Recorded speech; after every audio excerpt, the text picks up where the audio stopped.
શાકાહારી ખોરાકના મબલક ગુણો રહેલા છે, મબલક લાભ રહેલા છે. ફક્ત ધાર્મિક કે માનવતાના ધોરણે જ શાકાહારી ખોરાક માંસાહારી ખોરાક કરતાં ચડિયાતો છે એવું નથી. ધાર્મિક દ્રષ્ટિએ અને માનવતાની દ્રષ્ટિએ જ ચડિયાતું છે એવું નથી, પણ પોષણથી અને માનવીના શરીરની રચનાની દ્રષ્ટિએ પણ વૈજ્ઞાનિક છે. આપણે માણસ છીએ તો આપણો ખોરાક કુદરતે કાંઈક નક્કી કર્યો છે, બરાબર ને? જે બીજા પ્રાણીઓ રહેલા છે હિંસક, એમની શારીરિક એટલે મતલબ કે એના અંગોપાંગની ગોઠવણી અને આપણા અંગ ઉપાંગ અને જે તે છે વસ્તુઓ એની ગોઠવણી બંનેની અલગ છે.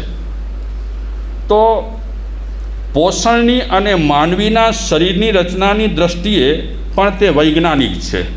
એ પછી આપણે વાત કરીએ. માંસાહાર જ ઉત્તમ પ્રોટીન પૂરું પાડી શકે છે એ માન્યતા જ ખોટી છે. ઘણા ડૉક્ટર સાહેબ પાસે શું જઈએ ને આપણે, તો ડૉક્ટરો શું કહે, તમે શાકાહારી છો ને એટલે તમારા વિટામિન્સ ખૂટી રહ્યા છે, આવું કહે આપણને. તમને તો કે અમને કહે ઘણી વખત કે તમે જૈન ખરા ને, શાકાહારી ખરા ને એટલે તમારા વિટામિન્સમાં ઉણપ રહેલી છે, પણ એવું નથી. એ વાત જ બિલકુલ ખોટી છે કે માંસાહાર કરવાથી જ પ્રોટીન વધે. પુરવાર થયેલા વૈજ્ઞાનિક તથ્ય છે કે સંતુલિત અને શાકાહાર જેમાં ફળાદી, ધાન્ય, કઠોળ તથા યોગ્ય રીતે રાંધેલા ખોરાકનો સમાવેશ કરી શકાય તે ઉત્તમ મૂળભૂત એમિનો એટલે એમિનો એસિડ પૂરો પાડી શકે છે. શાકાહારમાં બહુ જ તાકાત રહેલી છે અને ઘણી બધી ચીજો શાકાહારથી લગભગ ચીજો બધી પૂરી પાડી શકાય છે. ઉપરાંત વિટામિન્સ તથા પોષક તત્વો તો બધા જ મળે. શેમાં મળે? શાકાહારમાં. ડૉક્ટર એડવર્ડ એ કહે છે કે માત્ર સ્વાદના ચટાકા ખાતર જ ખા કરતા રહેવું એ અંતે શારીરિક વ્યાધિઓને નોતરવા બરાબર છે.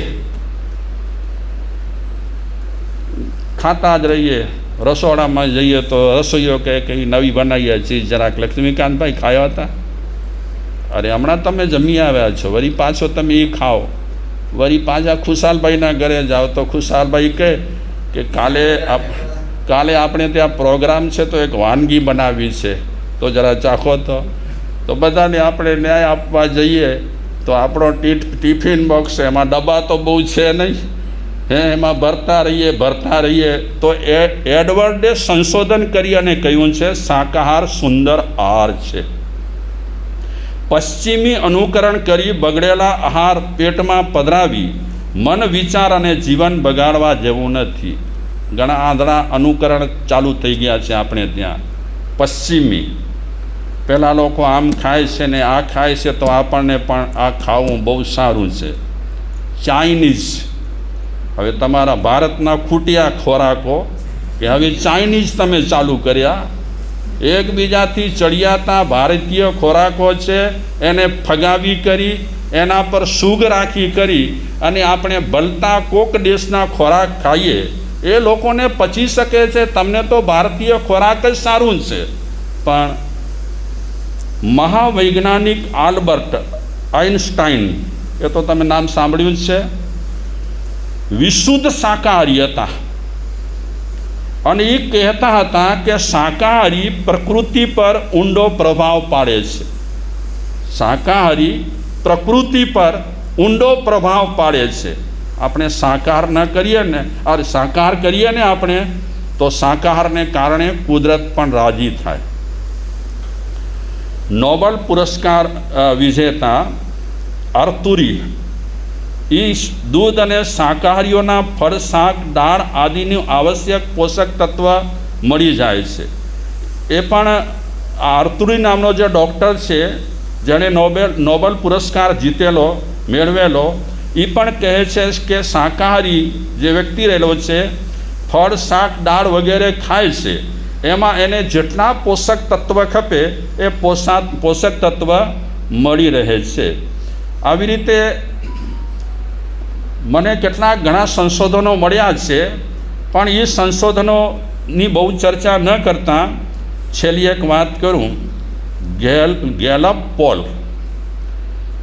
ગેલપ પોલ અનુમાન અનુસાર યુકેમાં દર અઠવાડિયે 3000 લોકો શાકાહારી બની રહ્યા છે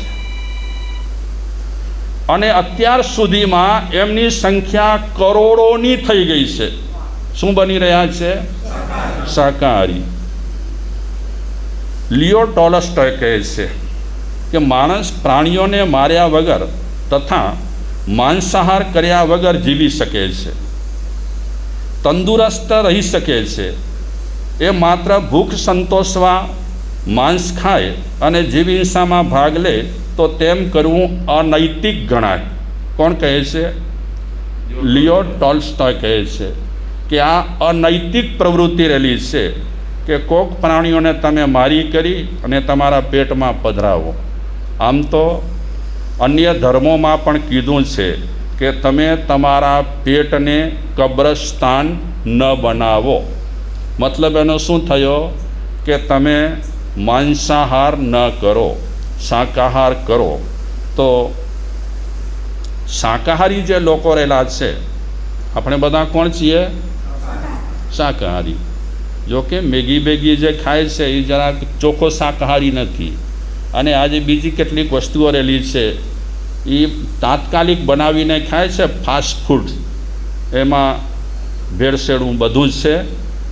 એ શુદ્ધ શાકાહારી ન થઈ શકે, પણ શુદ્ધ શાકાહારી થવા જેવું છે. તો શુદ્ધ જે શાકાહારી છે એના માટે થોડી ટિપ્સ રહેલી છે. આ ટિપ્સની વાત કરી અને પછી હું વિપાક સૂત્રની વાત કરું.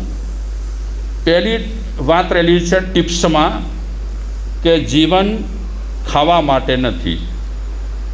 આપણને મનુષ્ય અવતાર મળ્યો છે, ખાવા માટે મળ્યો છે?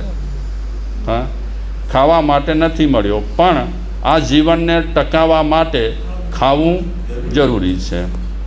આ તપસ્યા કતરાની કહી બો અને આ ભલા નોટિસ ક્યાં કહો અગિયાર ને વધે કોર અટકી રહ્યો. આજો અગિયાર વધે કરો વાંધો બસ. આપણે ત્યાં ફિક્સ છે ને કે 9 કરવા એટલે 9 કરવા, 28માં 8 ઉપવાસ કરવા એટલે 8 ઉપવાસ કરવા. મર્યાદા છે, એક તપની મર્યાદા છે. આપણે સળંગ તપ કરી પણ શકીએ અને ન પણ કરી શકીએ, બધાની શક્તિ ન હોય, પણ ખોરાક તો લેવો જ પડે. ખોરાક શેના માટે લઈએ છીએ? શરીરને ટકાવવા માટે ખોરાક જરૂરી છે. સ્વાદ ખાતર જે તે તમે ન ખાઓ, ઔષધની જેમ આહાર લો, પણ યોગ્યતાની એરણ પર પારખી કરી અને તમે આહાર ગ્રહણ કરો. ઝડપથી ભોજન કરવા જેવું નથી, આરામથી ભોજન કરવા જેવું છે. ટીવીને જોઈને નહીં, મોબાઈલને જોઈને ભોજન કરવા જેવું નથી. તમે તો બધા વડીલ છો, તમે તો મારાથી વધારે સમજદાર છો, એટલે તમે તો મોબાઈલ જોઈને તો ભોજન નહીં જ કરતા હો. શું નામ છે ભાઈ આપનું? વિશાલભાઈ, તમે મોબાઈલ કે ટીવી જોઈને તો ભોજન નહીં જ કરતા હો, સમજદાર છો ને? હે એ માં હવે ચાલે વિશાલ કે જાહેર में કોલા જોતા રીતે ના ના પ્રેમથી અહીં જો તો ચલી દઈએ. જો તમે ટીવી મોબાઈલ જમતી વખતે નહીં જુઓ તો એની અસર તમારા સંતાનો પર પડશે, અને એને પણ તમે કહી શકશો કે ભોજન વખતે ટીવી મોબાઈલ સ્ટોપ. પછી તમારે જોવું હોય તમારી મરજીની વાત છે. આપણા સૌના માટે ખોરાક છે અગત્યની એક પ્રવૃત્તિ છે. ખોરાક બહુ અગત્યની પ્રવૃત્તિ છે, અને એ ખોરાક માટે આપણે જેટલા ચોક્કસ રહીશું, આરોગ્ય માટે સારું છે, આપણા વિચારો માટે સારું છે, મન માટે પણ સારું છે. એટલે ટીવી, મોબાઈલ અને વાતો ભોજન કરતી વખતે ક્યારે પણ વાતો કરવા જેવી નથી, ચર્ચા કરવા જેવી નથી. ચર્ચા માટે 23 કલાક પડ્યા છે, તમે કર્યા કરજો. ભોજન કરતી વખતે ક્યારે પણ વાતચીત ન થાય, અને એનું વૈજ્ઞાનિક કારણ છે. આપણે જ્યારે ભોજન કરતા હોઈએ ત્યારે એક રસ્તો ચાલુ હોય કોળિયા જવાનો, તે વખતે અવાજનો રસ્તો બંધ હોય. આપણે કોળિયા પણ ખાતા રહીએ અને વાતો પણ કરતા હોઈએ એટલે 2 રસ્તા ચાલુ હોય.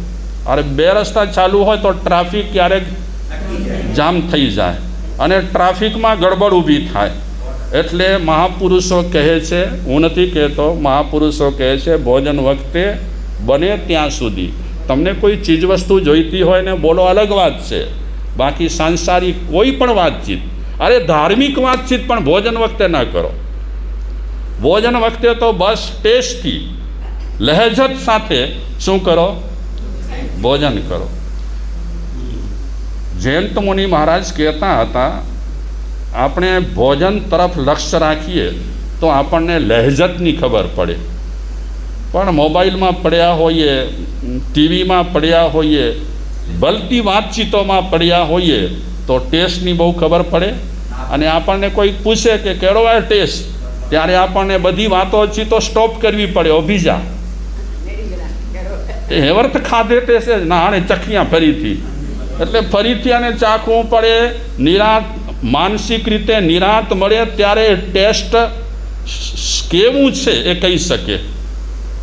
એટલે હંમેશા હું તો એમ કહું છું કે ભોજન કરવું એ પણ એક સાધના છે. વ્યવસ્થિત ભોજન કરવું એ પણ એક સાધના છે. તમે એકદમ આરામથી, જૈન સાહિત્યમાં 35 બોલ આવે છે, ગ્રહસ્થના 35 બોલ, અને એ ગ્રહસ્થના 35 બોલમાં ભોજન વિશે પણ ઘણી ચર્ચા કરી છે. ભોજન બાબતમાં જબરદસ્ત ચર્ચા કરી છે કે તમે જ્યારે આસન પર બેઠેલા હો ભોજન માટે, આસન પણ લગર વગર ન હોવો જોઈએ. તમારા કપડાં પણ અડધા પડધા ન હોવા જોઈએ. ભોજન કરવા માટે બેસો ત્યારે સ્વચ્છ આસન, જે મર્યાદિત તમારા કપડાં રહેલા હોય ઘરમાં એ પહેરો. કોઈ પણ વસ્તુ ગંદી ન હોવી જોઈએ, વ્યવસ્થિત હોવી જોઈએ. કયા ટાઈમે ભોજન કરવું એમાં તો બહુ ડિટેલમાં વર્ણન કર્યું છે ભોજનના બોલમાં. અત્યારે એ વાતને અહીંયા જ રાખી કરી. જે ટિપ્સમાં વાત રહેલી છે એ વાત હું કરું. ત્રીજી વાત રહેલી છે, ભૂખ વગર ક્યારે પણ ભોજન ન લેવાય. ભૂખ લગી ના પાકે. અને નાનજીભાઈ છે રસમલાઈ જરા બખણ વાટકા જરા જાપતે ગયો, હાઉસફુલ પડ્યું હોય આપણો બોક્સ, અને વળી ઝાપટીએ. આમ તો ભારી ખોરાકનો પણ મનાઈ કરી છે, ભારી ખોરાકની. મીઠાઈ, ફરસાણ, સાકરની તો બિલકુલ મનાઈ કરે છે. આપણે લઈએ છીએ અલગ વાત છે, તમે લો છો, અમે લઈએ છીએ, પણ સાકરની મનાઈ કરી છે. અને મેં કાલે જ વાંચ્યું એક ડૉક્ટરનો, એ ડૉક્ટરે કીધું કે એક વખત તેલમાં વસ્તુ તળાઈ જાય પછી એ જ તેલ બીજી વાર ન વપરાય. બોલો, આપણે ત્યાં તો એ જ તેલ ના, તમારે ત્યાં નહીં, હું જનરલી વાત કરું છું. જનરલીમાં તો પછી ધકેલ પેચા એ હલાયો કેર નેરેલા છે. તો તેલનો બચાવ કરવા માટે, વસ્તુનો બચાવ કરવા માટે આવું કરાય છે. હોટલોમાં તો આવું ચાલે છે. એ થોડો તેલ ફગાવે, એ જ તેલમાં તળતા હોય, એ જ તેલનો ઉપયોગ થતો હોય, અને પછી માણસ બીમાર થાય કે ન થાય. ઠીક છે, તમે તો મારાથી સમજદાર છો, છતાં પણ વાત આવી છે એટલે હું કહું છું. જ્યારે ભોજન કરો ત્યારે અડધું પેટ આહાર માટે, પા ભાગ પાણી માટે, પા ભાગ હવા માટે અને પા ભાગ ખાલી રાખો. આ ડિપાર્ટમેન્ટ પાડ્યા છે કે આટલું ભોજન માટે, આટલું હવા માટે, આટલું પાણી માટે. શાસ્ત્રોમાં ત્યાં સુધી કીધું છે કે ભોજનને અંતે ક્યારે પણ પાણી પીવાય નહીં. ભોજનાંતે વિષ પ્રડમ. ભોજનના અંતે જો પાણી પીવાય જે પાણી અમૃત છે એ પાણી ભોજનના અંતે શું થઈ જાય? ઝેર થઈ જાય. હા, ફક્ત મોઢું ચોખ્ખું કરવા માટે એકાદ આપણે ઘૂંટણું લઈએ અલગ વાત છે, પણ લોટો ભરીને ભોજન પછી પાણી ક્યારે પણ પીવા માટે મનાઈ કરી.